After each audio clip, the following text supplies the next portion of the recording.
Hello दोस्तों, नमस्कार। मैं हूं हस्तरेखा विशेषज्ञ संतोष मिश्रा।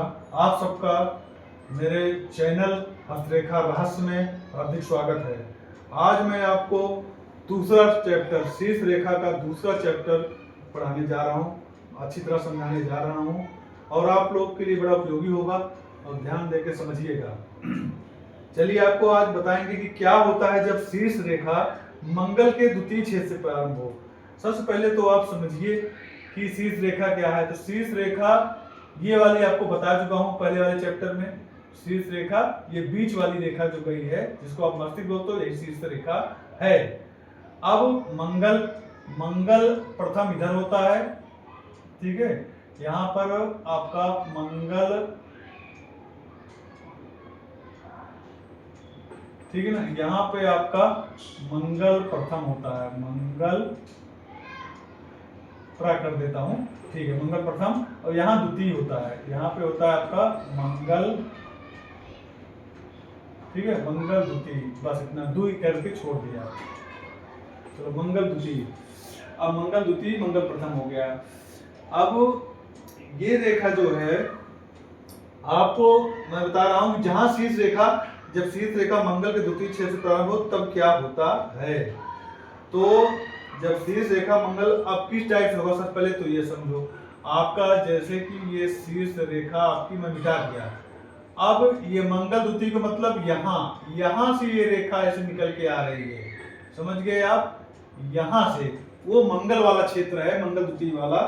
अगर वहां से रेखा निकल रही है जीवन रेखा को काटते हुए और इस साइड में आ रही है, तो आपको इसके क्या परिणाम मिलेंगे ये समझना बहुत जरूरी है। इसमें ऐसा होता है कि अगर ये इधर से निकली है तो मंगल आपको जो मस्तिष्क है, जो आपके मस्तिष्क कहने का मतलब जो आपका ये वाला मस्तिष्क वाला क्षेत्र है, बुद्धि विवेक, जहाँ पर आपका ये है माथा है, तो मस्तिष्क के लिए ये जो है अशुभ हो जाता है। मतलब आपके मस्तिष्क पर मंगल ग्रह का अशुभ परिणाम पड़ेगा, समझ लीजिए।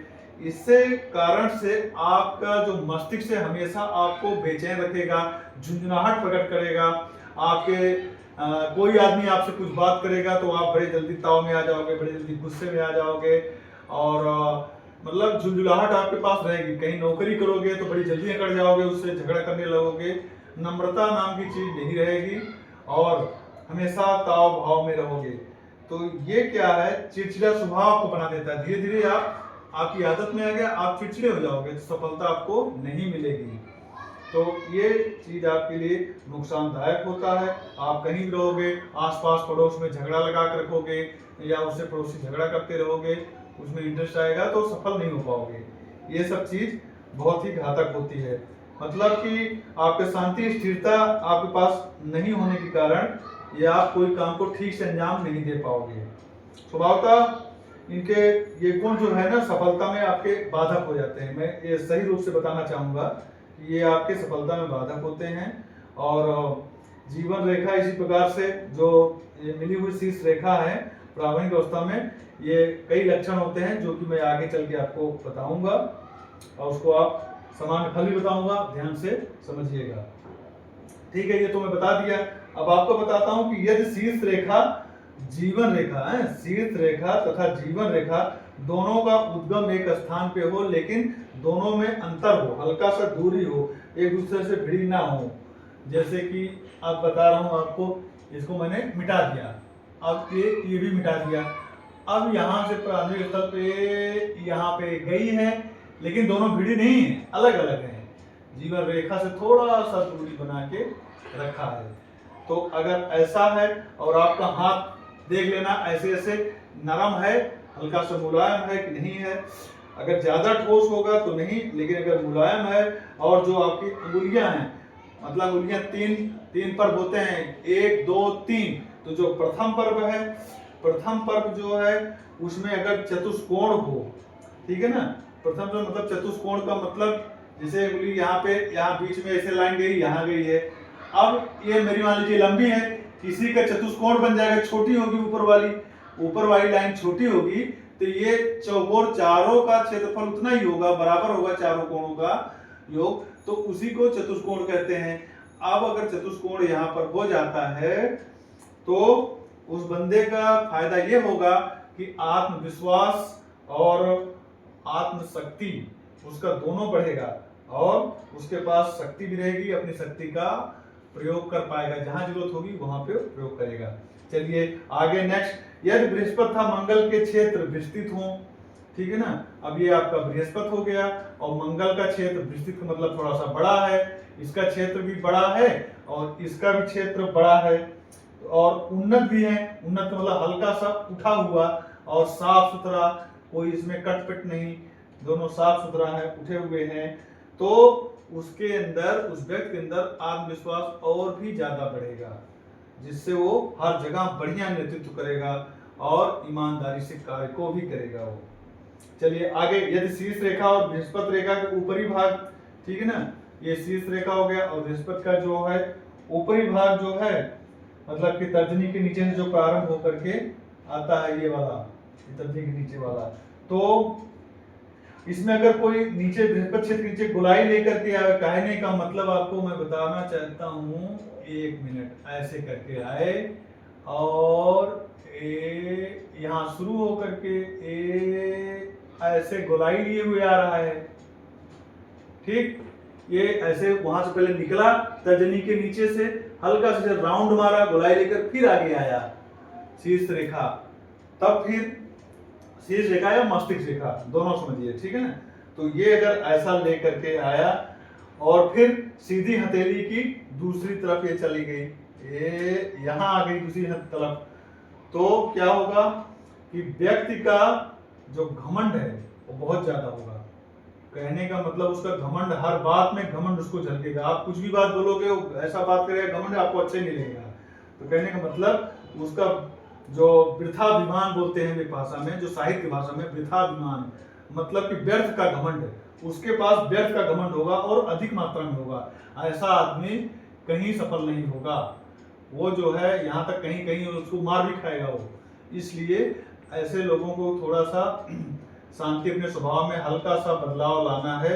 अगर ऐसी रेखा है तो उसको जो है बृहस्पति देव की थोड़ा सा आराधना करनी पड़ेगी, तो थोड़ा सा उसके मन में बदलाव आएगा, शांति आएगी। ठीक, चलिए आगे बताता हूं। यदि बृहद चतुष्कोण के ऊपर क्रॉस चिन्ह हो, ठीक है, तब क्या होगा। अब यहाँ तक मान लीजिए कि 1 मिनट, यहाँ पे आपका चतुष्कोण बन गया।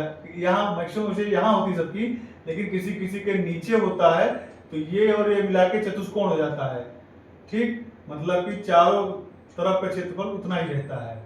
तो अगर यहाँ पर चतुष्कोण बना है और यहाँ पे से चिन्ह क्रॉस का हो गया, या कहीं भी है अगर चतुष्कोण बना वहां क्रॉस का चिन्ह है, तो समझ लीजिए उसमें जो है थोड़ा सा उत्साह आएगा, उस व्यक्ति के अंदर उत्साह मिलेगा, जैसे खुशी जिसको बोलते हो आप, वो प्राप्त होगा उसको।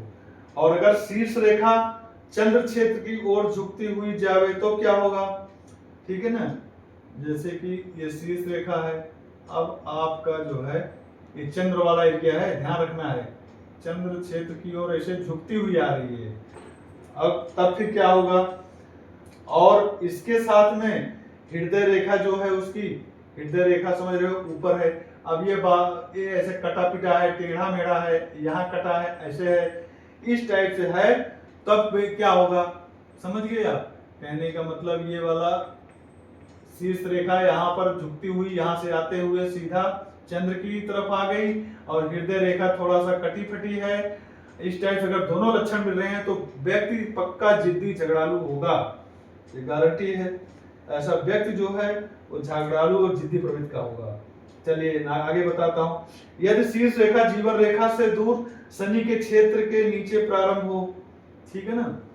अब मैं आपको बताने जा रहा हूँ कि ये वाला शनि वाला क्षेत्र है, शनि वाले क्षेत्र से ऐसे प्रारंभ होकर के यहाँ आती है, तब क्या होगा, इस टाइप से अगर शीर्ष रेखा जीवन रेखा से दूर शनि के क्षेत्र के नीचे प्रारंभ हो रहा है, तो उस व्यक्ति को मतलब जैसे कम उम्र है, कहने का मतलब 25-30 से नीचे अगर ऐसा है, युवावस्था में है, तो नेत्र विकार, उसको रतौंधी रोग होगा। थोड़ा सा रात में दिक्कत आएगी, या आंख संबंधित कहने का मतलब उसको प्रॉब्लम आ सकती है। और 30 से पहले आएगी, 25 से आसपास, मतलब ये ध्यान वाली बात है। और होता है, देखा गया, रिसर्च किया गया था, पाया गया। चलिए ठीक है, अब आगे चलते हैं। यदि शीर्ष रेखा दो भाग में बढ़ गई, अब यहाँ पे हम इसको आपको एक बार काट के अच्छी तरह समझाना चाहेंगे ताकि आप लोग अच्छी तरह से ज्ञान अर्जित कर सकें। चलिए, अब यहाँ पे आपकी शीर्ष रेखा ऐसे गई है। अब ये दो भाग, इसको हम बांट रहे हैं। अगर ये दो भागों में बढ़ गई है, ठीक है, एक भाग आपका, पहले तो इसको बना दो ऊपर से जो आपकी हृदय रेखा, अब एक भाग इसका यहाँ पे चला गया और एक भाग जो है यहाँ चला गया, ठीक। तब क्या होगा, कहने का